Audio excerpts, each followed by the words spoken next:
Alléluia. Soyez tous salués dans les beaux noms de notre Seigneur Jésus-Christ. Et ce soir, nous allons continuer dans la proclamation de la bonne nouvelle. Et ce soir, nous allons parler peut-être des choses un peu plus pratiques qui vont nous engager parce que nous sommes sauvés pour servir. Alors, je vais faire des lectures, mais la première lecture, je vous invite à vous lever et nous allons faire cette première lecture. Vous allez vous asseoir, je ferai la deuxième lecture et puis je vais prier. Alors, la première lecture, c'est dans 2 Corinthiens chapitre 3, le verset 5 à 6. 2 Corinthiens chapitre 3, le verset 5 à 6, je vais lire. Ce n'est pas à dire que nous soyons par nous-mêmes capables de concevoir quelque chose comme venant de nous-mêmes. Notre capacité, au contraire, vient de Dieu et il nous a aussi rendus capables d'être ministres d'une nouvelle alliance, non de la lettre, mais de l'esprit, car la lettre tue, mais l'esprit vivifie. Amen. Voilà, vous pouvez vous asseoir. Je vais continuer la deuxième lecture dans 1 Jean chapitre 2, à partir du verset 20 jusqu'au verset 29. Pour vous, vous avez reçu l'onction de la part de celui qui est saint, et vous avez tous de la connaissance. Je vous ai écrit non que vous ne connaissiez pas la vérité, mais parce que vous la connaissez et parce qu'aucun mensonge ne vient de la vérité. Qui est menteur, sinon celui qui nie que Jésus est le Christ? Celui-là est l'Antéchrist, qui nie le Père et le Fils. Quiconque nie le Fils n'a pas non plus le Père. Quiconque confesse le Fils a aussi le Père. Qu'est-ce que vous avez entendu dès le commencement demeure en vous? Si ce que vous avez entendu dès le commencement demeure en vous, vous demeurerez aussi dans le Fils et dans le Père. Et la promesse qu'il nous a faite, c'est la vie éternelle. Je vous écris ces choses au sujet de ceux qui vous égarent. Pour vous, l'onction que vous avez reçue de lui demeure en vous, et vous n'avez pas besoin qu'on vous enseigne. Mais comme son onction vous enseigne toutes choses, et qu'elle est véritable, et qu'elle n'est point un mensonge, demeurez en lui selon les enseignements qu'elle vous a donnés. Et maintenant, petits enfants, demeurez en lui, afin que lorsqu'il paraîtra, nous ayons de l'assurance et qu'à son avènement, nous ne soyons pas confus et éloignés de lui. Si vous savez qu'il est juste, reconnaissez que quiconque pratique la justice est né de lui. Amen. Père Céleste, nous sommes là devant toi. C'est dans le nom de Jésus que nous nous approchons de toi. Comme la parole déclare, approchez-vous de Dieu et il s'approchera de vous. Parce que tu es présent au milieu de nous, fais que ton Esprit Saint dispose nos cœurs à recevoir ta parole, à l'écouter, et surtout que cette parole nous permette, Seigneur, de comprendre ce que tu veux de nous et que nous puissions mettre cela en pratique.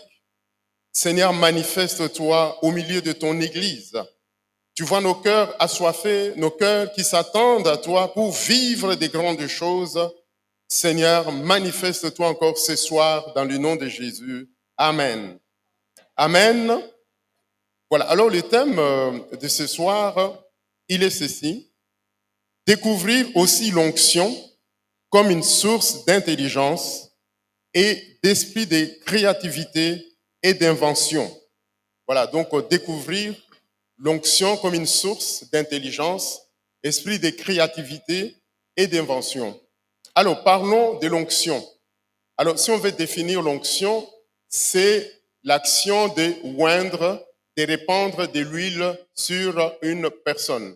Mais dans notre contexte ici, et même dans un contexte biblique pratique, l'onction se définit comme étant une capacité naturelle et surnaturelle que Dieu donne pour accomplir quelque chose, pour réaliser un service ou accomplir un projet.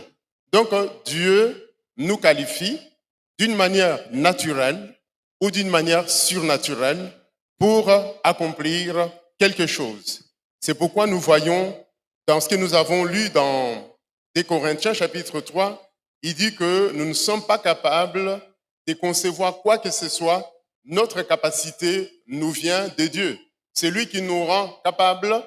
Et dans 1 Jean, il dit, comme son onction demeure en vous, demeurez en elle selon les enseignements qu'elle vous a donnés. Alors on voit ici que l'onction, c'est quelque chose qui va nous habiliter.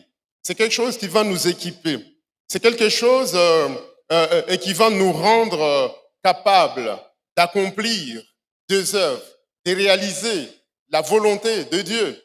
Alors on peut prendre quelques exemples de la manifestation de l'onction.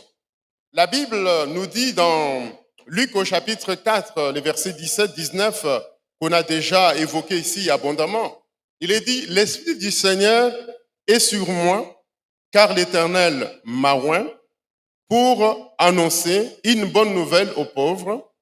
Il m'a envoyé pour guérir ceux qui ont le cœur brisé, pour proclamer aux captifs la délivrance, aux aveugles le recouvrement de la vue, pour renvoyer les prisonniers et publier une année de grâce du Seigneur. Alors on voit que l'Esprit du Seigneur est sur moi.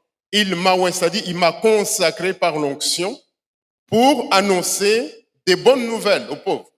Donc en fait, l'onction, quand elle vient sur nous, c'est pour que nous soyons en bénédiction pour les gens, pour que nous puissions leur faire du bien, que nous puissions leur donner des bonnes nouvelles, la guérison, la restauration, l'amour de Dieu ou un service qu'on peut rendre. Alors voyez-vous donc, l'onction ne nous rend pas bizarres. L'onction ne nous rend pas méfiants par rapport aux gens. L'onction nous rend agréables. L'onction fait de nous une réponse pour des personnes qui sont dans le besoin. Amen. Voilà donc l'onction. Alors, on va voir que cette onction agira tantôt d'une manière, tantôt d'une autre. Concernant Daniel, alors le jeune Daniel déporté en Babylonie, la Bible nous dit, Daniel et ses amis, dans Daniel au chapitre 1, les versets 17 et 18, il est dit, Dieu accorda à ces 4 jeunes gens de la science, de l'intelligence dans toutes les lettres et de la sagesse, et Daniel expliquait toutes les visions et tous les songes. Donc l'onction rend intelligent. Donc Dieu va leur donner l'intelligence, la sagesse, pour que Daniel puisse expliquer tous les songes et toutes les visions. Alors voyez-vous, donc l'onction opère. Donc l'onction opère. Alors pourquoi Daniel explique des visions et des songes? Parce qu'il y avait des personnes qui étaient dans le besoin. Donc nous rencontrons des personnes qui sont dans le besoin. L'onction nous équipe afin que nous soyons une réponse, une solution pour une personne. Alors mais l'onction agit aussi tout à fait différemment. On voit le cas d'Élie, le prophète. Élie a prié sur le mont Carmel. Le feu de l'Éternel est descendu. Il a rétabli l'autel de l'Éternel. Et plus loin, il va prier pour qu'il puisse pleuvoir. La pluie va tomber. Et après, on voit que la Bible nous dit que dans 1 Roi, chapitre 18, le verset 46, il est dit, la main de l'Éternel fut sur Élie, qui courut devant les chars d'Akab, le roi d'Israël. La main de l'Éternel fut sur Élie, qui courut devant les chars d'Akab. Alors ce que nous devons savoir, c'est que les chars d'Akab, du roi d'Israël, étaient tirés par 4 chevaux. 4 chevaux. Alors, 4 chevaux qui tirent les chars, 4 chevaux qui tirent un char peuvent atteindre jusqu'à 70 km par heure. 70 km par heure, mais la Bible nous montre ici que la main de l'Éternel fut sur Élie qui courut plus vite que les chars d'Akab. Humainement parlant, c'est impossible. Quelqu'un qui court à plus de 70 km par heure. Donc voilà l'onction, quand elle agit, comment elle va nous faire réaliser des grandes choses, comme elle peut aussi nous faire réaliser des simples choses. En fait, pour Dieu, il n'y a pas de grandes et de petites choses. Pour Dieu, il n'y a que des solutions aux problèmes des gens. Lorsque quelqu'un est dans des problèmes, s'il faut des grands moyens, Dieu utilisera des grands moyens. S'il faut des petits moyens, Dieu utilisera également les petits moyens pour que la personne puisse être bénie. Et puis, on va dans les exemples, avant d'aller plus loin, concernant l'onction qui agit. Philippe, l'évangéliste, il s'est retrouvé à parler à l'Éthiopien. En train de parler à l'Éthiopien, les ministres de la reine de l'Éthiopie. À un moment, l'homme va dire, voici l'eau, qu'est-ce qui me manque pour que je sois baptisé? Philippe va dire, si tu crois, rien ne s'y oppose. Et il va dire, je crois que Jésus est le Fils de Dieu. Et puis qu'est-ce qui se passe? Philippe va baptiser cet homme. Et puis quand il sort de l'eau, l'Esprit de l'Éternel enlève Philippe. L'Esprit du Seigneur va enlever Philippe. Et Philippe va se retrouver dans une autre ville, à Azote, là où il était en train d'évangéliser. L'Esprit l'enlève. L'Esprit l'enlève. C'est étonnant. L'onction nous rend capables d'accomplir. Dieu nous rend capables d'accomplir des choses qui humainement sont impossibles. Quand nous lisons ça, on dit oui, c'est dans la Bible. Mais j'ai un témoignage un peu contemporain. Mon pasteur, pas mon pasteur, mais mon maître de stage en Belgique, alors il nous explique que son pasteur, dans les années 1945-40, dans la ville de Charleroi, il devait aller visiter une chrétienne qui se trouverait de l'autre côté de la rive, parce que la ville est traversée par une rivière. Alors, il devait aller visiter la chrétienne. Voilà que le pasteur, avant d'arriver là, pour traverser le pont, les Allemands sont passés pour bombarder le pont. Le pont a été bombardé. Alors le pasteur arrive devant, le pont est bombardé. Il dit, mais Seigneur, qu'est-ce que je veux faire? Et quand il a dit ça, il s'est retrouvé de l'autre côté. Il est allé dans sa visite, il a rendu visite. Il ne s'est pas inquiété, il dit, mais comment je vais faire pour rentrer chez moi? Il est revenu par le même chemin, au bord de la rivière. Seigneur, comment je vais faire maintenant? Il s'est retrouvé de l'autre côté. Amen. Quand Dieu veut faire quelque chose, il le fait. Il nous rend capables d'accomplir des choses qui sont humainement impossibles pour pouvoir accomplir. Voilà donc l'onction. Alors maintenant, comme vous voyez, l'onction va agir tantôt d'une manière, tantôt d'une autre. Alors, c'est à nous d'être disponibles. C'est à nous d'être prêts. C'est à nous de dire, Seigneur, me voici, sers-toi de moi. C'est à nous. Alors, on va voir un aspect pratique, un premier aspect pratique, et puis un deuxième aspect pratique un peu beaucoup plus contemporain. Alors ici, Dieu a un projet. Dieu a un grand projet. Alors, il veut construire un tabernacle. Il veut construire un tabernacle. Alors, comme je l'ai dit avant, ici, j'ai dit, quand Dieu a un projet, il a aussi quoi? Il a les budgets. Et quand Dieu a une vision, qu'est-ce qu'il a? Il a la provision. Alors donc, Dieu veut construire un tabernacle dans le désert. Et là, il va travailler avec son peuple. Alors, je vais lire quelques passages dans Exode, Exode chapitre 25. Exode chapitre 25 d'abord, et après, je vais lire le chapitre 35. Alors, le chapitre 25, le verset 40, Dieu dit à Moïse, regarde et fais d'après les modèles qui t'est montré sur la montagne. Moïse reçoit la vision du tabernacle. Comment le tabernacle doit être? Dieu lui dit, tu vas faire comme ce que tu as vu sur la montagne. Et puis, lorsque on va continuer plus loin, toujours dans Exode, mais cette fois-ci, dans les chapitres 35, Permettez, je vais faire donc cette lecture pour que vous puissiez comprendre de quoi je voudrais parler ce soir. Alors, du chapitre 35, on va lire les versets 4 et 9 d'abord. Moïse parla à toute l'assemblée des enfants d'Israël et dit, voici ce que l'Éternel a ordonné.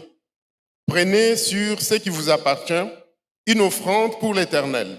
Tout homme dont le cœur est bien disposé apportera en offrande à l'Éternel de l'or, de l'argent et de l'airain, des étoffes teintes en bleu et en pourpre, en cramoisi, du fin lin et du poil de chèvre, des peaux de bélier teintes en rouge et des peaux teintes en bleu, du bois d'acacias, de l'huile pour le chandelier, des aromates pour l'huile d'onction et pour les parfums odoriférants, des pierres d'onyx et d'autres pierres pour la garniture de l'éphod. Je passe au verset 21. Tous ceux qui furent entraînés par le cœur et animés de bonne volonté vinrent et apportèrent une offrande à l'Éternel pour l'œuvre de la tente d'assignation, pour tout son service, pour les vêtements sacrés. Les hommes vinrent aussi, bien que les femmes. Tous ceux dont le cœur était bien disposé apportèrent des boucles, des anneaux, des bagues, des bracelets, toutes sortes d'objets d'or. Chacun présenta l'offrande d'or qu'il avait consacrée à l'Éternel. Amen. Et alors, pour finir donc avec ces chapitres, au verset 30, Moïse dit aux enfants d'Israël, sachez que l'Éternel a choisi Bethsalel, fils d'Uri, fils de Hur, de la tribu de Juda. Il a rempli de l'Esprit de Dieu, de sagesse, d'intelligence et de savoir toutes sortes d'ouvrages. Il a rendu capable de faire des inventions et de travailler l'or, l'argent et l'airain et de graver les pierres enchâssées, de travailler le bois et d'exécuter toutes sortes d'ouvrages d'art. Il lui a accordé aussi le don d'enseigner, de même qu'à Oliab, fils d'Ahi-Samak, de la tribu de Dan. Il les a remplis d'intelligence pour exécuter tous les ouvrages de sculpture et d'art, pour broder et tisser les étoffes teintes en bleu, en pourpre et en cramoisi, et des fins lins pour faire toute espèce de travaux et d'inventions. Amen. Alors donc, Dieu a un projet. Il veut construire un tabernacle, l'habitation de Dieu au milieu de son peuple. Et alors donc, pour l'accomplissement de ces projets de Dieu, il y a trois choses qui vont se décliner ici. La première chose, on voit Moïse qui va recevoir la vision. Et Dieu dit, aie soin de faire tout d'après le modèle qui t'a été montré sur la montagne. Alors voyez-vous donc, l'onction agira aussi sous forme d'une vision que Dieu nous donne pour pouvoir accomplir quelque chose. Mais alors, Moïse, il a reçu la vision, mais comment est-ce qu'il va faire? Si Moïse n'est pas entouré des hommes capables de réaliser le plan de Dieu, mais la vision va rester seulement au niveau de la tête de Moïse. S'il n'y a personne pour pouvoir exécuter, de façon que Moïse dise, il faut me mettre 3 fenêtres ou plutôt 5 fenêtres, et que ceux qui doivent réaliser comprennent qu'on a dit 5 fenêtres, qui ne disent pas oui, peut-être 4 fenêtres c'est bon, mais ceux qui vont exécuter exactement ce qu'on leur a demandé. Alors donc ici, on voit, c'est là qu'interviennent Bethsalel et Oholiab, à qui Dieu va donner des capacités, l'intelligence, la sagesse, la capacité d'inventer, de créer des choses. Il va les rendre capables de pouvoir faire cela. Et nous avons vu que Dieu avait donné la sagesse, l'intelligence à Daniel et à ses 4 amis. Daniel et ses amis. Mais alors ici, on voit que Bethsalel et son ami, ils ont reçu donc cette capacité, n'est-ce pas, de pouvoir réaliser. C'est-à-dire que Moïse va décrire ce qu'il a vu. Il dit, voilà, il me faut ça, ça, ça. Et ils vont comprendre tout de suite et vont pouvoir réaliser. Alors, n'oublions pas qu'ils sont dans le désert. Ils sont dans le désert, ils sont dans un endroit où il n'y a rien. Et alors maintenant, même si il y avait des personnes qui étaient capables, qui avaient des capacités de pouvoir réaliser des choses, s'il n'y avait pas de personnes pour leur apporter de l'or, des pierres précieuses, de l'éphod, des habits teints en bleu, ainsi de suite, ils n'allaient rien faire. Amen. Donc, ils n'allaient rien faire. Donc, comprenez ici que tout le monde doit participer. Tout le monde doit participer. Tout le monde doit participer. Et comme je dis, ils sont dans le désert. Alors, ils vont agir avec ce qui existe. Dieu ne travaille pas avec ce qui n'existe pas. Dieu travaille avec ce qui existe. Lorsqu'il va envoyer Moïse en Égypte, il dit, qu'est-ce que tu as dans la main? Moïse va montrer un bâton. Dieu dit, voilà, c'est suffisant. Tu iras avec ça, tu feras des miracles. Lorsqu'il y a une foule de gens affamés, lorsque le Seigneur dit, mais comment on va faire pour nourrir toutes ces personnes? Et puis les disciples paniquaient. Jésus dit, mais qu'est-ce que vous avez ici? Ils ont dit, nous avons 2 pains et nous avons 2 poissons et 5 pains. Qu'est-ce que c'est là pour tant de personnes? Il dit, amenez ça ici. Il y avait une femme veuve. Les créanciers sont venus pour prendre ses enfants pour en faire des esclaves. Cette femme va pleurer auprès du prophète Élisée. Va dire, oui, ton serviteur, mon mari était aussi prophète. Voilà, maintenant on vient chercher mes enfants à cause des dettes. Et le prophète lui dit, mais qu'est-ce que tu as à la maison? Elle dit, j'ai un peu d'huile dans un vase. Alors il dit, va, demande des vases vides à toutes tes voisines, demande des vases vides. Donc Dieu ne travaille pas avec ce qui n'existe pas. Dieu travaille avec ce qui existe. Dieu travaille avec toi. Ne dis pas, peut-être demain, quand je serai grand, et ainsi de suite. Donc Dieu travaille avec ce qui existe. Alors, la troisième catégorie ici, c'est le peuple qui doit apporter. Mais ce n'est pas n'importe qui devait participer. Il y avait des critères. Ne pouvait participer que tout homme dont le cœur est bien disposé, qui va apporter l'offrande à l'Éternel. Tous ceux entraînés par le cœur et animés d'une bonne volonté. Tous ceux qui avaient un cœur disposé. Tous ceux qui avaient un cœur disposé, ils sont venus, ils ont apporté l'offrande pour que l'œuvre soit faite. Alors donc comprenez ceci. Accomplir les grandes choses. Dieu veut que nous puissions accomplir des très grandes choses. Peut-être tu as la vision. La vision ici, c'est une idée. Tu as la vision, cherche ceux qui ont des capacités et ceux qui ont peut-être des moyens pour que la vision puisse être réalisée. Tu as des capacités, tu as beaucoup de capacités. Rapproche-toi de ceux qui ont une vision et de ceux qui ont les moyens pour que cela puisse s'accomplir. Tu as des moyens à investir dans l'œuvre de Dieu. Alors rapproche-toi de ceux qui ont la vision pour pouvoir dire, mais qu'est-ce qu'on peut faire? J'ai des moyens, mais comment on peut faire? Comment on peut affecter? Et non seulement cela, il y a des visions qui existent. Je pense que dans cette église, il y a une vision qui existe. Vous pouvez entrer dans cette vision-là. Vous pouvez entrer dans cette vision et le Seigneur donc vous aidera à pouvoir avancer et à pouvoir apporter quelque chose à l'œuvre de Dieu. Alors maintenant, j'aimerais vous parler de quelque chose de beaucoup plus pratique qui va nous occuper ce soir. Il y a 8 ans, en 2017, nous sommes venus ici en décembre en Côte d'Ivoire pour 3 semaines.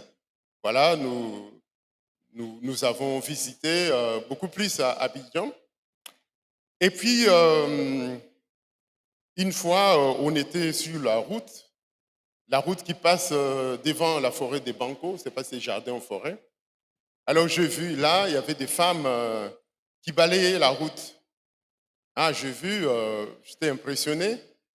Et après, quand nous sommes rentrés à l'hôtel, ce que j'avais vu là, Dieu a commencé à parler à mon cœur. Dieu m'a parlé, il dit, mais tu vois, les petits balais là que les femmes sont en train d'utiliser, en fait, c'est un instrument qui entretient un cycle de pauvreté. Hein? Qui entretient un cycle de pauvreté. Alors, comment c'est là? Et ces femmes balais, elles sont courbées. Elles n'ont pas de protection pour la poussière. Donc, elles avalent la poussière et puis le dos est complètement courbé. Dans 10 ans, elles auront des problèmes pulmonaires. Dans 10 ans, il y aura un problème au niveau de la colonne vertébrale. Alors, qu'est-ce qui va se passer? L'espérance de la vie va diminuer. Certaines vont mourir et vont laisser des enfants en bas âge qui seront des orphelins et qui vont avoir des problèmes, qui vont peut-être être un problème pour la société, ainsi de suite. Peut-être certains ne vont pas mourir. Ils ont envoyé les enfants à l'école parce qu'ils ont fait ça pour travailler, envoyer les enfants à l'école. Les enfants sont allés à l'école, ils ont étudié, ils ont fini les études. Maintenant, les enfants, qu'est-ce qu'ils financent? Ils financent la santé des parents parce que les parents sont tellement en mauvais état par rapport à leur santé. Ce qui fait qu'il y a un cycle qui est là, qui tourne en rond. Je ne dis pas que c'est comme ça, hein, mais j'imagine. Alors, maintenant, dans la réflexion, j'ai une idée. Le Seigneur m'a conduit à une idée parce que, et puis j'en ai parlé à l'équipe d'évangélisation de l'église de Yopougon, Temple Emmanuel. J'ai parlé au pasteur Kwasi Emmanuel, donc le doyen. J'ai dit, voilà, j'ai quelque chose que j'aimerais partager à l'équipe d'évangélisation. Et là, j'ai reçu l'équipe d'évangélisation, on a parlé, et puis on a parlé, j'ai dit, mais vous voyez un peu, et puis, et là, dans l'équipe, il y a quelqu'un qui m'a fait une réflexion, il dit, oui, pasteur, c'est vrai, ce que vous dites là, parce que dans notre église ici, il y a des mamans qui viennent tous les matins vers 5h, 6h du matin pour balayer la cour, et beaucoup sont penchés comme ça. Quand ils marchent, ils ne sont pas à droite, ils sont un peu penchés. Je dis oui. Oui, donc plus tard, il va y avoir un problème au niveau de la colonne vertébrale. S'ils ne sont pas protégés quand ils balayent, vont avoir des problèmes respiratoires, un problème qui va attaquer le poumon. Alors maintenant, le plan que le Seigneur m'a montré, c'était pourquoi ne pas toujours les balais, notre balai. Alors prendre ces balais, mettre un manche, parce que j'ai vu qu'aux zoo, il y avait les balais, pareil, mais avec un manche. Vous allez me dire, oui, mais ça existe. Mais la différence avec l'idée, c'est quoi? Donc j'ai ici, j'ai emmené des manches que j'ai emmenées de la Belgique. Voilà, donc c'est un peu à peu près comme ça. Alors l'idée, ça sera sur les manches ici, on va écrire un verset biblique. On va graver un verset biblique. Alors, ce verset, ou bien même une idée, dire, par exemple, les balais enlèvent la poussière, mais Jésus enlève le péché. Amen. Les balais enlèvent la poussière, mais Jésus enlève le péché. Et comme ça, au moins, il y a des personnes qui vont travailler debout. Qui vont travailler debout. Évidemment, il y a des balais ou debout. Maintenant, alors, donc voilà, c'était ça. Alors, je suis parti en Belgique. J'ai beaucoup réfléchi à ça. J'ai fait la présentation, j'avais un projet. J'ai fait cette présentation à notre pastoral national. Donc voilà, j'expliquais mon projet. J'ai expliqué le projet dans notre église. Je fais une réunion spéciale un samedi. J'ai expliqué. Mais chaque fois, je voulais recevoir les avis des uns des autres. Alors donc, j'ai reçu quelques encouragements et quelques pistes, notamment un missionnaire américain qui travaille avec nous. Il m'a dit, waouh, c'est une très bonne idée. Il dit, moi, je travaille au milieu des étudiants et dans les milieux des étudiants, on leur offre des stylos ou on a mis, ce n'est qu'un stylo, Jésus peut te donner plus. Il dit avec un balai, waouh, c'est encore une idée géniale. Et puis il y a une sœur américaine aussi, Lynn, qui vient aussi faire beaucoup de campagnes d'évangélisation en Afrique, parce qu'elle a une organisation. Je lui ai parlé de ça, elle me dit, waouh, c'est bien parce que quand ils font une campagne d'évangélisation, que ce soit au Ghana ou bien en Zambie, ils vont d'abord, si la campagne est le soir, le matin, ils envoient une équipe pour nettoyer les rues. Comme ça, tout le monde voit qu'il y a des chrétiens qui nettoient les rues et après, la parole de Dieu sera prêchée. Donc, j'étais vraiment encouragé par rapport à ça. Et alors maintenant, mon challenge, c'était, mais comment on fait pour graver le verset? Je parlais avec mon neveu jusqu'aux États-Unis. Je n'étais pas allé pour ça, j'étais allé pour autre chose. Je lui ai parlé de l'idée.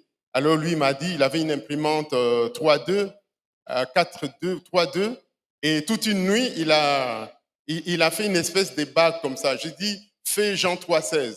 Alors il a essayé de faire, et la bague, on va essayer de l'introduire dans le manche ici, mais ce n'est pas très, très visible. Alors, où est-ce que je vais en venir? Où est-ce que je vais en venir? Je viens partager mon cœur. Ces projets qui existent depuis 8 ans, c'est possible. Je vois que dans cette église, vous êtes très fort. Je vois comment je suis habillé, des habits bien, pas gravés, mais des lettres.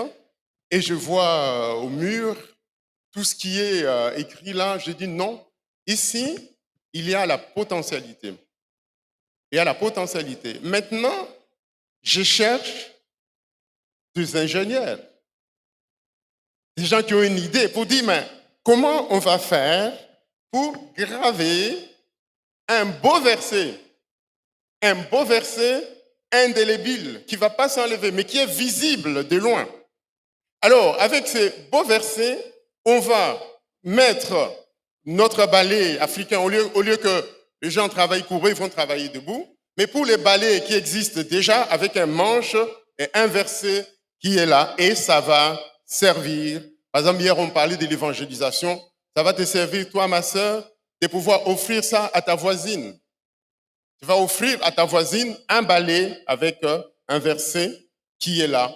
Et bien sûr, après, il y a beaucoup de gens qui vont peut-être imiter, peu importe. Ce qui importe, c'est libérer des gens de maladies qui viennent dans quelques années. Alors voyez-vous, et mon plan pendant 8 ans, j'ai pris, j'ai réfléchi. En Côte d'Ivoire, il y a 31 millions d'habitants. Quand vous réfléchissez, ne voyez pas seulement la ville d'Abidjan. La Côte d'Ivoire, c'est plus que la ville d'Abidjan. Il y a ailleurs aussi. Alors moi, j'ai planifié, j'ai dit, on peut offrir 5 millions de balais. Je vois non seulement la Côte d'Ivoire, mais je vois toute l'Afrique. Donc, on peut aller jusqu'à 500 millions de balais gravés avec un verset. Alors, ça va servir d'évangélisation. Par exemple, j'imagine qu'ici, vous avez un terrain là qui ne sert pas encore. J'imagine là avoir un atelier où on va tout simplement, avec des bois qui sont déjà gravés, confectionner des balais qui sont là. Et on va travailler avec des églises qui vont aller faire des campagnes dans des villages. Ils viendront acheter les balais. Pas cher, ils viendront acheter. Et quand ils vont faire des campagnes dans les villages, ils vont offrir un balai qui est gravé avec le nom de Jésus. Et nous savons que derrière les balais traditionnels en Afrique, il y a tellement de choses qui sont là. On dit c'est l'instrument du sorcier. J'ai même vu dans la presse que les balais peuvent désigner un coupable. Alors voyez-vous, il y a plein de choses qui sont derrière. Nous, on n'est pas dans ça. Donc nous, on est dans ça. Ça va servir juste d'évangéliser, juste de donner. Quand tu es timide, mais tu vas dire à ta voisine, à ton voisin, je t'offre un balai. Il y a plus qu'un balai, il y a un message. Alors donc, imaginons que nous avons des grandes campagnes pour pouvoir offrir cela un peu partout. Un peu partout. Et puis vous allez voir, tout le monde va imiter. Parce que quand vous allez sur le marché, les balais ne portent peut-être le logo de l'entreprise, mais les balais n'est pas un instrument d'évangélisation. Mais là, les balais sera un instrument d'évangélisation. Amen. Amen. Je veux un amen retentissant, si vous êtes d'accord.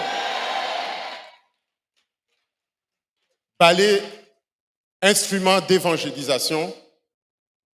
Et avec ces simples balais, il va y avoir des milliardaires. J'ai vu que les balais coûtent à peu près 600 francs. Alors multiplier ça par 5 millions. Et d'autant plus qu'on doit travailler avec les églises. Parce que les finances des églises doivent rester à l'intérieur. Comme dans certaines dénominations, ils travaillent en vase clos. On va sensibiliser les églises, dire voici un projet. Vous voulez aller évangéliser, mais venez, achetez les balais. Achetez les balais, gravez, allez offrir. Allez offrir. D'abord, vous allez libérer ceux qui sont attachés à ces balais depuis des générations, parce qu'il y en a qui sont convaincus qu'il n'y a que ces petits balais qui balayent bien. Et puis vous allez me dire, oh mais pasteur, vous ne comprenez pas quelque chose à l'Afrique. Si. Vous avez vu, je viens de l'Afrique aussi. Et quand je fais la présentation de ces projets à l'église, parce que chaque fois que je faisais les projets, je voulais voir les réactions des gens, comment les gens réagissent. Le missionnaire américain, il a dit, waouh, c'est une grande idée, parce que lui, il offre juste un stylo où il y a un verset. Il dit, mais un balai, c'est encore mieux. Et puis Lynn, l'américaine, elle m'a dit, oui, elles, quand ils vont venir faire des campagnes ici, ils vont d'abord passer, nettoyer dans les rues. Et puis là, il y avait une femme portugaise qui était venue dans l'église ce jour où j'ai fait la présentation. À la fin, on était en train de parler. Elle me dit, pasteur, c'est vrai. Elle dit que chez nous, au Portugal, à l'époque de nos grands-parents, c'était les balais là qu'ils utilisaient pour balayer. Et si vous allez aujourd'hui en Portugal, il n'y a plus ces balais là. Et pourtant, les rues de Portugal sont propres. Amen. En fait, la révolution, il n'y a pas de révolution ici. C'est juste cette idée pour pouvoir apporter la bonne nouvelle. Parce que le Seigneur dit, prêche l'évangile en tout lieu, favorable ou non. Amen. Favorable ou non. Prêche, n'hésitez pas. Par tous les moyens. Comme nous avons parlé hier, vous avez des voisins, voisines, vous ne savez pas comment faire. Offrez un balai. Et ces balais, il y a plus qu'un balai, parce que c'est gravé des versets. Gravé de versets. Dieu t'aime, il t'a donné Jésus. Or, Jésus, vous savez que Jésus est apparu pour détruire les œuvres du diable. Les balais balaient la poussière. Jésus balaye les péchés. Donc, il y a beaucoup de messages qui peuvent être passés derrière cet instrument simple. Et l'objectif, c'est d'inonder, de toucher un grand nombre de personnes. Mais pour cela, il faut qu'il y ait ceux qui ont l'habilité de pouvoir le faire. Et puis, ceux qui ont des moyens pour pouvoir le faire. Et moi, je suis convaincu qu'avec ça, on va offrir du travail avec ceux qui peuvent réaliser, relier les balais. Et avec ça, moi, je pense que l'Église pourra accomplir des grandes œuvres par des choses simples. Amen. Par des choses simples qui sont accessibles. Je ne suis pas venu vous parler des grandes théories. Je ne suis pas venu vous parler des logiciels, de comment faire pour être milliardaire.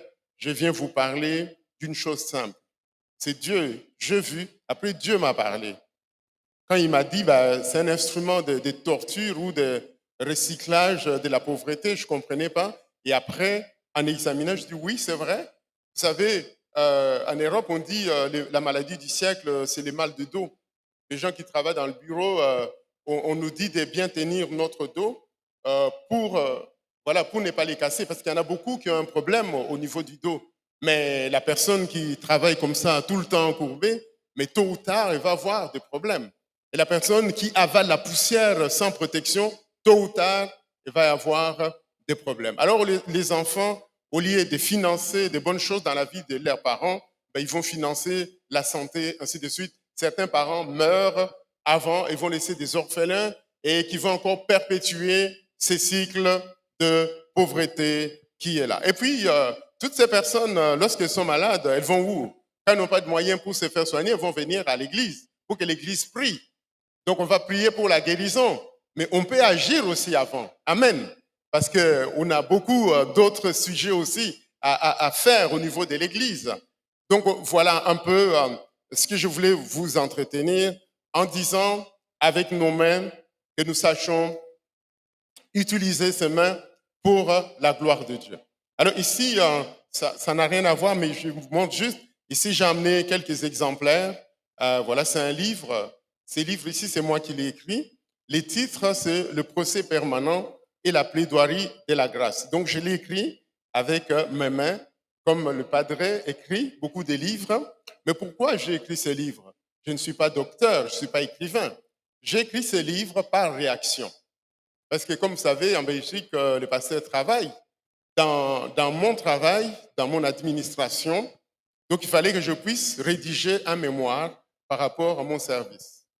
Donc j'ai rédigé un mémoire qui était même futuriste. Et puis mon chef de service, il a vu le mémoire qui parlait de son service. Il était trop content. Il était tellement content qu'il a mis ça dans la vitrine de son bureau. Ce qui fait que tout le monde qui vient, il voit le mémoire, il est content. Après, j'ai dit, mais c'est pas normal ça, il est content, ça va. J'ai dit, mais ce mémoire, il sera dans la bibliothèque de l'administration où je travaille. Personne n'aura accès à ces mémoires parce qu'il est confidentiel, ainsi de suite. Donc, il va rester juste là. Donc, moi, j'ai dépensé l'énergie mentale. J'ai écrit juste pour mon employeur et ce que j'ai fait, ça va rester confidentiel. Je me suis dit, non, réveille-toi. J'ai dit, je dois écrire un livre qui va être popularisé partout. Ça ne sera pas un mémoire confidentiel. Ça sera quelque chose qui va être popularisé parce que l'onction va agir aussi dans la tête, mais l'onction agit aussi dans les mains. Et l'onction touche aussi le cœur pour qu'on soit bon. Quand vous avez des moyens, on parle comme ça, vous avez des moyens, l'onction va vous saisir pour accomplir de grandes choses comme Lydie. Lydie, c'était une femme de distinction. Donc, elle aimait. Alors, vous comprenez, l'onction va aussi toucher le cœur pour que le cœur soit disposé, pour que les yeux puissent voir le besoin afin de pouvoir donner. Alors, voyez-vous, quand vous êtes disposé, quand vous voyez, vous dites, mais Seigneur, ça, eh bien, Dieu va vous rendre capable ou il va vous donner ce que vous voulez. Peut-être pour votre pasteur ou pour votre église. Amen. Est-ce que vous êtes d'accord avec ce que je viens de vous dire? Pasteur, si on est d'accord, j'aimerais poser un acte prophétique qui veut montrer que ce que je viens de vous exposer, ça va se réaliser.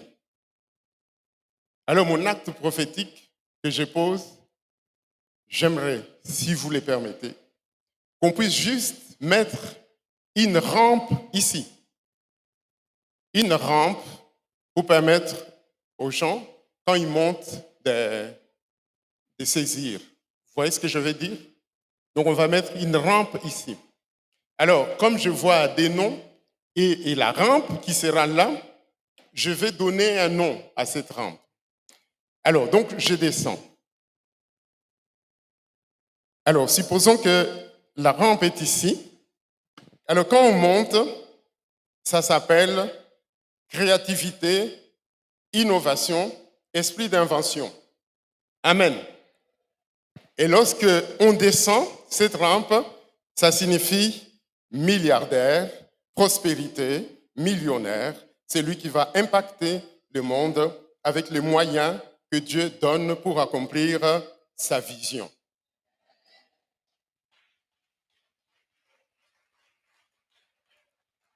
Et puis donc, j'aimerais une deuxième rampe. Alors donc, cette rampe qui est ici, qui va aider. Alors, donc en montant, elle va s'appeler onction. Onction, onction, onction. Et quand elle descend, ça s'appelle mission, missionnaire pour impacter le monde. Mission missionnaire pour impacter le monde. Mission missionnaire pour impacter le monde. Amen. Alléluia. Et comme ça, je sais que nous allons le faire. Amen. Je sais que nous allons le faire et que nous allons toucher la Côte d'Ivoire et nous allons toucher toute l'Afrique. Et que El Kabod sera célèbre. Et toutes les églises viendront chercher ici.